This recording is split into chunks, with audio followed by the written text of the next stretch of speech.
করান, ছেলেকে শিক্ষা দান, অল্প পরিমাণ দিনে শিক্ষা দান। ছেলেকে আলেম হতে হবে না, ছেলেকে মুফতি হতে হবে না, ছেলেকে হাফেজ হতে হবে না, ছেলেকে কারি হতে হবে না।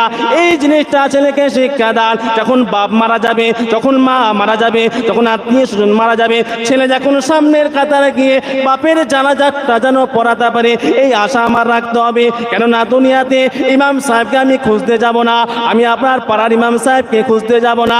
আমার ছেলে যখন দিনদার হবে, আমার ছেলে যখন নেককার হবে, আমার ছেলে যখন নামাজি হবে, আমার ছেলে যখন মুত্তাকি হবে, আমার ছেলে যখন আল্লাহর ওলি হবে, আমার তো কোনো চিন্তা নাই, আমার তো কোনো চিন্তা নাই। যখন সে কবরের সামনে, যখন সে জানাজারের সামনে দাঁড়িয়ে থাকবে, জানাজারটা পড়াবে, আমার আল্লাহ ফেরেশতাকে বলবে, ফেরেশতা দেখ ছেলে যখন অজর কাঁদছে, আর জানাজার পড়ার আগে বাপ মায়ের জীবতে গুনাহকে মাফ করে দিলাম।